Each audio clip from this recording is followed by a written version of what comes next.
काजल, क्या है ये? तुमने मुझे बताया क्यों नहीं कि तुम प्रेग्नेंट हो? वो गणेश, मैं तुम्हें बताने ही वाली थी। क्या बताने वाली थी? अगर तुम मुझे बताने ही वाली थी तो अभी तक किस बात का वेट कर रही थी? यही कि मैं प्रेग्नेंट हूँ और तुम बाप बनने वाले हो। देखो काजल, मेरे से ना झूठ बोलने की कोई जरूरत नहीं है। मुझे सच सच बताओ कि तुम बाहर किससे मुंह काला करवा के आई हो? अरे गणेश, की तुम कैसी बातें कर रहे हो? ये तुम्हारे तो बच्चा है। मुझे कुछ समझ में नहीं आ रहा, तुम कहना क्या चाहते हो? काजल देखो, मेरे से ना बातें घुमाने की कोई जरूरत नहीं है। मेरे को सच सच बताओ कि तुम्हारे पेट में बच्चा किसका है? गणेश, तुम्हारा दिमाग तो ठीक है ना? ये क्या बोले जा रहे हो तुम? जब मैंने बोल दिया कि ये बच्चा तुम्हारा है तो तुम समझ क्यों नहीं रहे हो? काजल, तुम शायद भूल रही हो, जब मैंने अपना चेकअप कराया था तो डॉक्टर ने मुझे साफ साफ बोला था कि मेरे अंदर कोई कमी है और मैं कभी बाप नहीं बन सकता। तो बताओ कि ये मेरा बच्चा कैसे हो सकता है? ओहो, आज तो ऑफिस के लिए बहुत लेट हो गया। क्या है? प्रेगनेंसी किट, और इसकी रिपोर्ट्स तो पॉजिटिव है।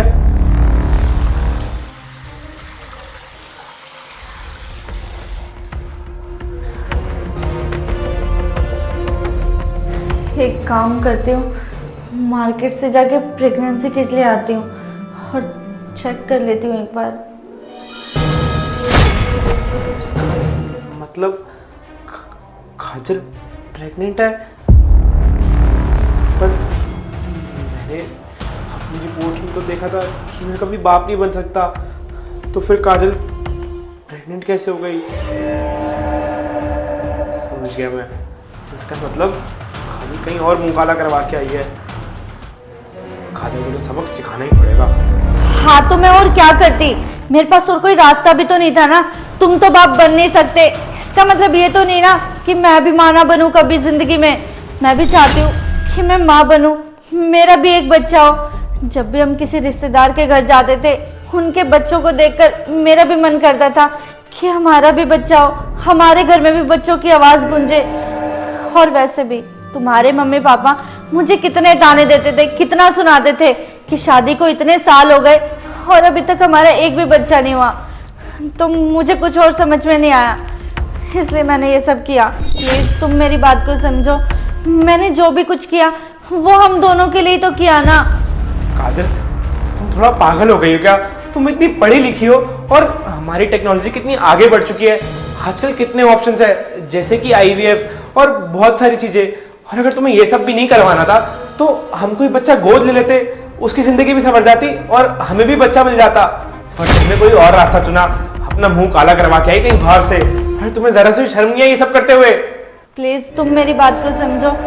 मैंने जो भी कुछ किया वो हम दोनों के लिए तो किया ना। देखो काजल, मैं समझ रहा हूँ कि तुमने जो भी किया वो हमारे लिए किया, पर तुमने जो रास्ता चुना ना वो बहुत गलत था। अगर तुम्हें बच्चा ही चाहिए था तो तुम एक बार मेरे पास आती, मेरे को बताती, मैं कोई सॉल्यूशन निकालता। पर तुमने सिर्फ अपनी चलाई। मुझे तो शर्म आ रही है। तुम कहीं और बाहर, मैं तुम्हें क्या ही बोलूँ। पर इस हालत में मैं कहाँ जाऊंगी, कहाँ रहूंगी? और तुम्हें तो पता है ना, मेरे माँ बाप नहीं है जिनके घर चली जाऊं मैं। प्लीज़ गणेश, प्लीज़ मुझे माफ़ कर दो। मैं जानती हूँ कि मैंने जो रास्ता चुना वो गलत था, लेकिन जो भी कुछ किया मैंने वो हम दोनों के लिए तो किया ना। मैं तुमसे बहुत प्यार करता हूँ, इसलिए मैं तुम्हें इस हालत में कहीं जाने नहीं दे सकता। पर हाँ, एक बात याद रहे, इस बारे में ना किसी बाहर वाले को पता नहीं चलना चाहिए। अगर बाहर ये बात पता चल गई तो हमारी समाज में क्या इज्जत रह जाएगी। थैंक यू गणेश, तुमने मेरी बात समझी। तुम अब एक काम करो, तुम कमरे में जाके आराम करो। तुम्हें इस टाइम आराम की ज़रूरत है। ठीक है।